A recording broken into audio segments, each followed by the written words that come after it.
नमस्कार दोस्तों, मैं Pranay Singh Shukla, chemistry and numerology expert एक बार फिर से स्वागत करता हूं मेरे यूट्यूब चैनल कर्मा सॉल्यूशन में। दोस्तों, लास्ट के मेरे वीडियो में 1 से लेकर 5 तारीख के बीच में जो भी लोग पैदा होते हैं वो कौन सा कैरियर चुने वो मैंने आपको बताया था। तो आज के इस वीडियो में हम बात करेंगे 6 to 10 के बीच में जो भी व्यक्ति पैदा होते हैं किसी भी महीने की 6 तारीख को, 7 तारीख को, 8 तारीख को, 9 तारीख या 10 तारीख को पैदा होते हैं, तो वो कौन सा कैरियर अपने लिए चुन सकते हैं, कौन सा कैरियर, कौन सा सेक्टर उनके लिए ज़्यादा अच्छा रहेगा। तो ज़्यादा देर न करते हुए आज की इस वीडियो की हम शुरुआत करते हैं। सबसे पहले हमारा नंबर आता है वो है 6 नंबर। कोई भी व्यक्ति किसी भी महीने की 6 तारीख को यानी 6 तारीख को जो पैदा होते हैं उन्हें कौन सा सेक्टर चुनना चाहिए अपने कैरियर के लिए।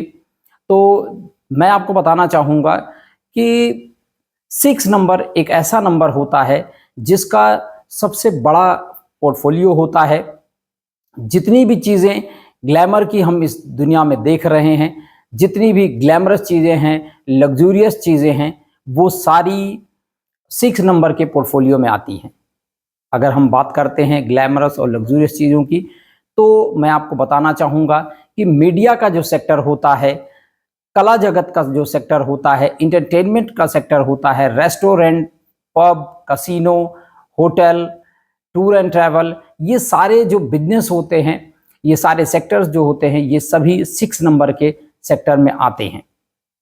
तो यदि आप किसी भी महीने की 6 तारीख को पैदा होते हैं तो आप इन प्रोफेशंस में से किसी भी प्रोफेशन में अपना कैरियर देख सकते हैं। फिर हमारा जो दूसरा नंबर है वो है 7 नंबर। 7 नंबर किसका है? 7 नंबर है केतु का नंबर। यदि आप किसी भी महीने की 7 तारीख को पैदा होते हैं तो केतु का नंबर जो है 7 नंबर के लोग हायर स्टडीज में जा सकते हैं, अकल्ट साइंस के सेक्टर में जा सकते हैं।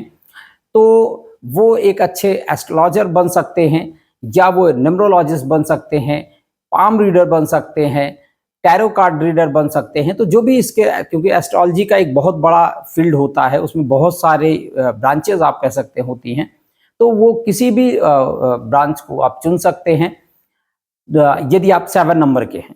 साथ ही साथ अगर आप हायर स्टडीज़ में जाना चाहते हैं, रिसर्च में जाना चाहते हैं, तो उसमें भी आप बहुत अच्छे रहते हैं। 7 नंबर एक्चुअली केतु का नंबर होता है और 7 नंबर के पास सर नहीं होता है। ये जो हमारा सर होता है ये राहु का होता है, और इसका नीचे का जो धड़ होता है, बॉडी पार्ट जो होता है, वो केतु का होता है। तो केतु के पास सर नहीं होता है, इसीलिए वो हर चीज़ को कहीं ना कहीं आभास करता है, पूर्वानुमान लगाता है, और उसी के अनुसार वो चीज़ों को समझने की कोशिश करता है। तो कहीं ना कहीं इस तरह की जो गतिविधि होती है उसको करते करते उसकी इंट्यूशन पावर जो होती है वो बहुत ही अच्छी हो जाती है। इसीलिए 7 नंबर वालों की इंट्यूशनल पावर बहुत अच्छी होती है। ऐसे लोग रिसर्च के फील्ड में जा सकते हैं, अकल्ट साइंसेस को चुन सकते हैं, और या जैसे जो गुप्तचर होते हैं, जो जासूसी करते हैं, कहीं ना कहीं जो सीक्रेट एजेंट्स वगैरह होते हैं, ऐसे भी किसी फील्ड में वो जा सकते हैं। नेक्स्ट हमारा नंबर है 8 नंबर। 8 नंबर किसका है? सैटर्न का है। यदि आप किसी भी महीने की 8 तारीख को पैदा होते हैं तो आप शनि से रूल होते हैं, और शनि के सेक्टर की अगर हम बात करें तो कोई भी ऐसा सेक्टर जिसमें लोहा इन्वॉल्व होता है, लोहे से रिलेटेड यदि काम है तो वो आप उसे कर सकते हैं। साथ ही साथ आप एग्रीकल्चर से जुड़े किसी भी सेक्टर में जा सकते हैं, आप खेती से जुड़े किसी भी सेक्टर में जा सकते हैं, या खेती से जुड़े जो हमारे यंत्र होते हैं उनकी बिक्री कर सकते हैं, उनकी दुकान डाल सकते हैं, या उससे रिलेटेड किसी भी सेक्टर को हम चुन सकते हैं यदि हम 8 तारीख में पैदा होते हैं। फिर हमारा नेक्स्ट नंबर आता है 9। 9 नंबर किसका है? 9 नंबर है मार्स का यानी मंगल का नंबर। तो मंगल जो 9 नंबर होता है वो इंटेलिजेंसिया का नंबर होता है। ऐसे लोग बहुत ही इंटेलिजेंट होते हैं, बहुत ही बुद्धिमान होते हैं, साथ ही साथ ह्यूमैनिटेरियन नेचर के होते हैं। तो ऐसे लोग सोशल वर्कर बनने का उनको शौक भी होता है, कहीं ना कहीं वो सोशल वर्क करते भी हैं। ऐसे लोगों को देखा जाता है, ज़्यादातर वो एनजीओ वगैरह चलाने में बहुत इंटरेस्टेड रहते हैं।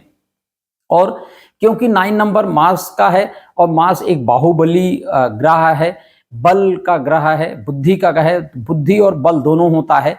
तो इस कारण से ऐसे लोग कहीं ना कहीं पराक्रमी होते हैं, तो वो पुलिस में जा सकते हैं, आर्मी में जा सकते हैं, या अगर वो प्रोफेशन करते हैं तो वो जैसे जो कॉन्ट्रैक्टर वगैरह होते हैं, ऐसे भी प्रोफेशन में वो जा सकते हैं। फिर हमारा जो नेक्स्ट नंबर आता है वो है 10। यदि हम किसी भी महीने की 10 तारीख को पैदा होते हैं तो 10 तारीख को पैदा होने वाले व्यक्ति सूर्य से रूल होते हैं, यानी सन से रूल होते हैं। तो ऐसे व्यक्ति जो किसी भी महीने की 1 तारीख को पैदा होते हैं, वो उनकी जो नेतृत्व शक्ति होती है वो बहुत ही अच्छी होती है। तो वो ऐसे किसी भी फील्ड में जा सकते हैं जहां नेतृत्व करने का उनको जिम्मा मिले, चाहे वो लीडर बन सकते हैं, क्योंकि लीडरशिप जो होती है वो एक नेतृत्व का ही काम होता है। बहुत अच्छे स्पोक पर्सन बन सकते हैं, क्योंकि बोलते बहुत अच्छा हैं, उनकी स्पीकिंग स्किल बहुत ही अच्छी होती है। क्रिएटिव होते हैं, तो ऐसी फील्ड जहाँ पे क्रिएशन की आवश्यकता हो, इनोवेशन की आवश्यकता हो, ऐसी चीज़ जिसमें वो कुछ नया इनोवेट कर सकें, क्योंकि वो इनोवेटिव होते हैं, क्रिएटिव होते हैं, तो उनको हमेशा इस बात का शौक भी रहता है, वो इंटरेस्टेड भी रहते हैं कि वो कोई नई चीज़ करें, ऐसी चीज़ जिसे इससे पहले किसी ने ना किया हो। तो ऐसा इनोवेशन करने के लिए वो बहुत इंटरेस्टेड होते हैं। और साथ ही साथ ऐसे लोग रिस्क टेकर होते हैं, उनको रिस्क लेने की एक टेंडेंसी मन में होती है, वो किसी भी काम को जोखिम लेकर करते हैं। कहीं ना कहीं विल पावर अच्छी होती है, तो वो रिस्क लेते हैं, बिना उसके लाभ और हानि का कैलकुलेशन किए हुए वो रिस्क लेते हैं। और ज़्यादातर ऐसे लोग जो रिस्क लेते हैं उसमें सफल होते देखे जाते हैं। तो दोस्तों, आज की इस वीडियो में मैंने आपको बताया 6 to 10 यानी 6 तारीख से लेकर 10 तारीख के बीच में पैदा होने वाले लोग किस सेक्टर में अपना कैरियर देख सकते हैं। नेक्स्ट वीडियो में हम बताएंगे ऐसे व्यक्तियों के बारे में जो 11 तारीख से लेकर 15 तारीख के बीच में पैदा हुए हैं, वो किस सेक्टर में अपना कैरियर देख सकते हैं। आज के वीडियो में बस इतना ही। जल्द ही मिलूंगा एक नए वीडियो में कुछ नए नंबर्स के सेक्टर और कैरियर के बारे में। तब तक के लिए नमस्कार।